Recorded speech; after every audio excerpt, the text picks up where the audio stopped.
My dear students, आज हम topic start कर रहे हैं 7th units in quadratic field of root two. First theorem root two पर जाने के बजाय हम कुछ और थ्योरम डिफाइन करें। Let M be a negative square free rational integer. यदि एम की वैल्यू -1 नहीं है और -3 नहीं है, then units of this are +-1। यदि m की वैल्यू -1 है, आपने गॉसियन इंटीजर का केस ऑलरेडी स्टडी कर रखा है।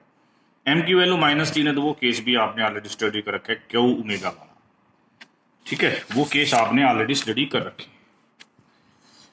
ये दो केस में क्यों बात कर रहा हूं सेपरेट। इस केस में आपकी जो यूनिट्स आई थी वो आई थी 4 +-1 +-, इस केस में 6 आई थी +-1 +-ओमेगा और +-ओमेगा²।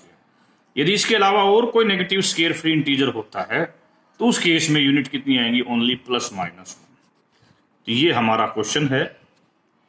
हमने अल्फा यूनिट ले ली। यूनिट लेने का मतलब है इसका नॉर्म का मैग्नीट्यूड 1 आएगा बाय डेफिनेशन ऑफ यूनिट। इसका मतलब norm of alpha is +-1। We can rewrite alpha as one of this form. या तो अल्फा इस फॉर्म का होगा या अल्फा इस फॉर्म का होगा। वो बात किस पर डिपेंड करेगी, वो डिपेंड करेगी कि m कैसा है। m is congruent to 2 mod 3 है या m इज कॉन्ग्रुएंट टू 2 और 3 mod 4 है या 2x is congruent to 1 mod 4 है। तो पहला केस लेते हैं जब हम xm को कॉन्ग्रुएंट टू 2 और 3 mod 4 लेते हैं। यदि मेरा अल्फा ये है तो उसकी नॉर्म ये होगी as given condition in the question कि m is negative. m negative है तो this answer is always greater than equal to 0। इसका मतलब नॉर्म नेगेटिव होने का तो यहां कोई खेल है ही नहीं। तो नॉर्म इज ओनली +1। तो इसकी वैल्यू 1 कब होगी। अब हम धीरे धीरे खेल को चलते हैं। यदि m की वैल्यू लेस देन -1 होती, m कॉन्ग्रुएंट टू 2 3, देखो m यदि -1 है तो ये वास्तविकता में 3 के इक्वल होता है mod 4। m यदि -2 है तो ये 2 के इक्वल होता है। तो हमने क्या कहा है कि m लेस देन -1, यानी कि वो -2 -3 -4 लाइक दैट, ऐसी बात कर रहे हैं। कोई नहीं, यहां से आते हैं। इसका मतलब कि m is less than equal to -2। तो ये चीज देखो, पहली बार यदि मैं इसको छोड़ता हूं तो ये चीज छोटी हो जाएगी। और ये वैल्यू अभी अभी आपने कहा कि m is less then -1, this implies that m is less then -2। Minus से गुणा कर देंगे तो ये आ जाएगा। तो इस चीज का हमने यहां असर देख लिया। 2y² आ गया तो 1, ये 1 था, 1 से ये बड़ा हो गया। तो ये इसका मतलब y² हाफ से छोटा है और y इंटीजर है। इस स्थिति में एक स्थिति में पॉसिबल हो सकता है कि y is 0 and so we get x is +-1। क्योंकि यदि y 0 हो गया इसमें तो यहां से x की वैल्यू +-1 आएगी। यहां से केवल जो इस प्रकार की यूनिट है वो क्या आएगी, ±0√m, यानी कि +-1। अब दूसरे टाइप की बात करते हैं। सेकंड फॉर्म ये होती है जहां पर x और y क्या है, इंटीजर, और m is congruent to 1 mod 4। यदि मैं इसको एलसीएम ले लूं तो ये आएगा, और इसको यदि दोबारा से x मान लिया जाए तो ये इस फॉर्म में बन जाएगा 2 mod where x y are. अब एक और बता तो यहां पर जो ये x है ना, इसकी प्रायोरिटी और इसकी प्रायोरिटी सेम होती है। यदि ये इवन है तो ये भी इवन होगा, और ये ओड है तो ये भी ओड होगा, क्योंकि ये देखो ना, ये इस पर डिपेंड करेगा। Okay, next point.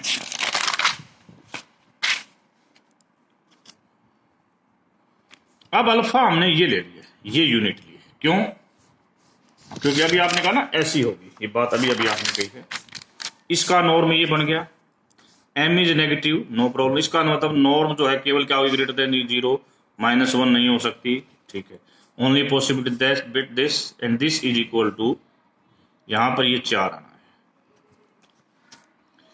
अब m की वैल्यू हमने लेस देन -6 ली। बहुत इंपॉर्टेंट बात है, आप ले रहे हो m is congruent to 1 mod 4 का केस, इसमें नेगेटिव में -3 आएगा, -3 के बाद -7 आएगा। इस केस को आप छोड़ना चाहते हो, आपने शुरू में कहा कि -3 नहीं लेना, तो इसका मतलब आप पहली वैल्यू m की जो लेना चाहते हो -7 लेना चाहते हो। इसका मतलब लिख दिया m इज लेस देन -6, इससे पहले कोई केस नहीं आने वाला है। ये लिया, वही सेम जो पिछले में पैटर्न किया ये आ गया।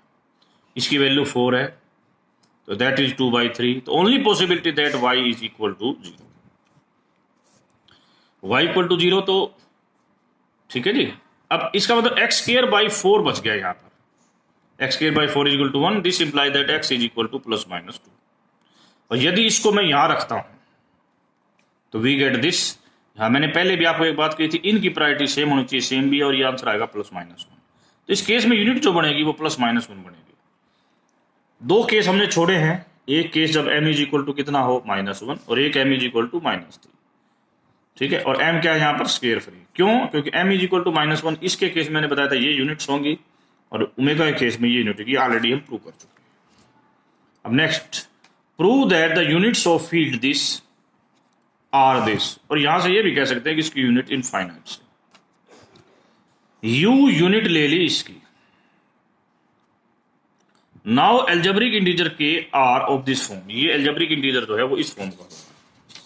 सिंस u इज यूनिट, तो इसकी नॉर्म जो है +-1 होगी, तो इसका आंसर या तो +1 आएगा या -1 आएगा। ऑन बाय इंस्पेक्शन हमें पता लगा कि x इज इक्वल टू 1 और y इज इक्वल टू 1 इसका सॉल्यूशन है।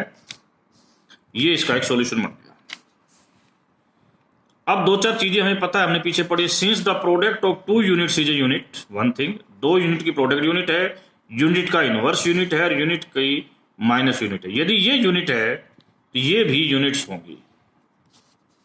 अब हमारा काम ये है कि केवल यही यूनिट्स होंगी। Let eta be the any unit of K, तो माइनस ईटा भी यूनिट होगी।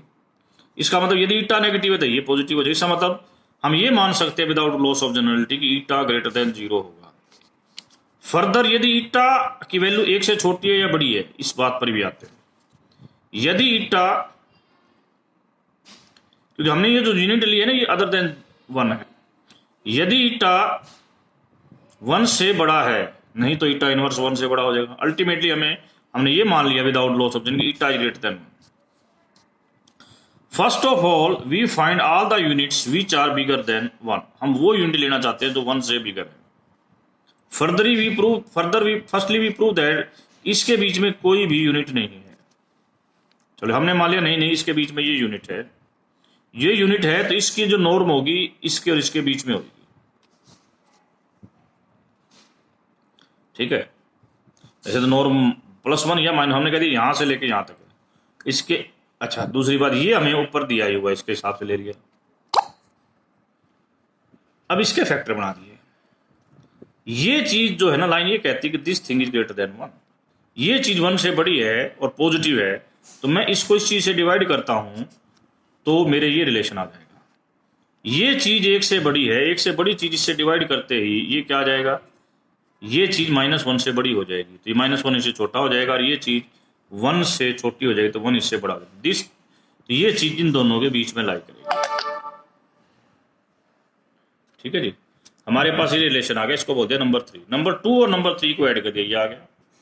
हमने 2 से डिवाइड कर दिया, वी गेट दिस थिंग। ये चीज किससे छोटी हो जाएगी, 2 से छोटी होगी।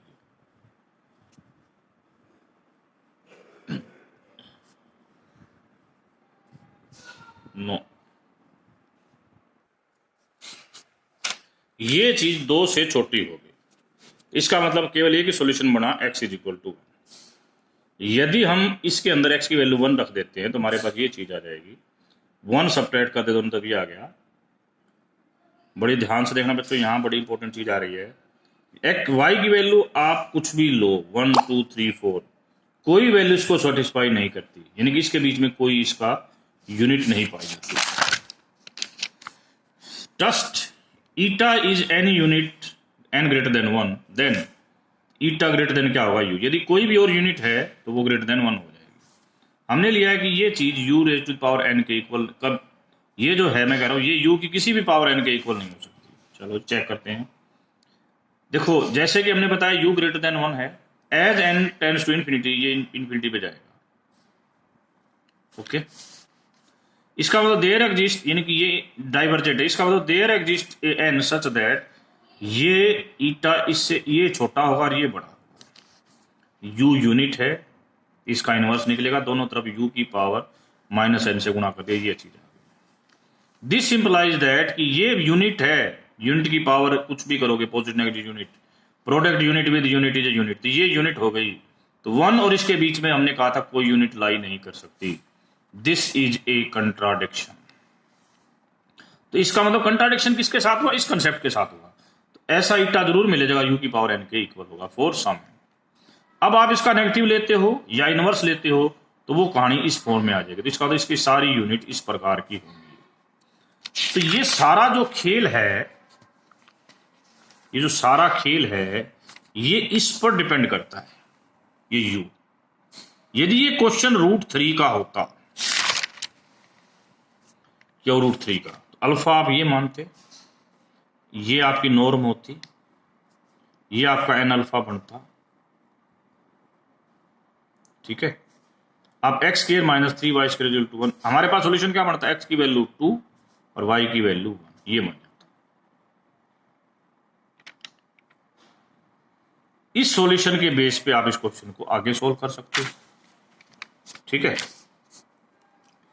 तो हमारे पास बेसिकली एक सॉल्यूशन को लेके चलना है। ये भी वही चीज, बिल्कुल डिटो सेम थिंग्स करी गई हैं जो उस क्वेश्चन में की गई हैं, ठीक है। यहां जाके एक चीज आई थी, x की 2 वैल्यू आई, 1 और 2। यदि मैं x की वैल्यू 1 रख देता हूं तो मेरे पास ये आ गया, ये आ गया जी, बिल्कुल करेक्ट। तो ये कहता है कि y की वैल्यू मेरे पास क्या आ सकती है? केवल 1 ले ले। यदि मैं y की वैल्यू 1 ले लेता हूं तो मेरे पास ये बनेगा, क्या ये यूनिट है? चेक करके देख लो, 1 स्क्वायर -3, ये यूनिट नहीं है, करेक्ट। फिर हमने क्या लिया? x को 2 लिया, x को 2 लिया तो हमारे पास ये आ गया, इसमें तो कोई कंडीशन नहीं है, ठीक है ना। तो 1 और इसके बीच में कोई यूनिट लाई नहीं कर सकती, ठीक है। बाकी सेम ऐसे एज इट इज वही वर्डिंग्स है जो पिछले में लिखे थे, यहां भी यूनिट्स आ गई। अब आ जाओ last part. There are infinitely many units in any real quadratic field, जैसे q√2 निकाला, 3 निकाला, 5 निकालोगे, सब में इनफाइनाइट मैनी यूनिट्स हैं। ये नंबर मान लिया मैंने, x y belongs to z, alpha क्या है? QN में, विद नॉर्म ऑफ अल्फा क्या हो गया जी? ये होगी, ये यदि 1 है, इफ दिस इज 1, जब 1 लेके बात हो रहे हैं, तो यदि ये सेटिस्फाई होता है, इसका मतलब अल्फा क्या होगी? यूनिट होगी। हमें एक थ्योरम पता है कि इसका ऑलवेज सॉल्यूशन निकलता है फॉर m ग्रेटर देन 1 और m इज स्क्वायर फील्ड। इसका मतलब जो सॉल्यूशन निकलता है वो सॉल्यूशन हमारे क्या, और जहां पर x और y की वैल्यू इंटीजर भी होती है, तो वो वैल्यू आंसर हमारे क्या मिलेगा? यूनिट मिल जाएगी। यूनिट मिल गई, और वो यूनिट, वही बात है मैंने अभी बताया था, यदि वो यूनिट नेगेटिव है तो माइनस लोगे, पॉजिटिव हो जाएगी। यदि वो लेस देन 1 है, इनवर्स करोगे, ग्रेटर देन 1, यानी ग्रेटर देन 1 यूनिट मिल जाएगी। फिर उसकी ये पावर कर करके आप उसकी कितनी यूनिट निकाल सकते हो? इनफाइनाइटली मैनी यूनिट्स निकाल सकते हो। With this remarks we have done the 7th topic. ये क्वेश्चन आपने खुद करना है, मैं फिर बता रहा हूं, ये वाला। किसी को दिक्कत हो तो कल की क्लास में आप इसको डिस्कस कर सकते हो।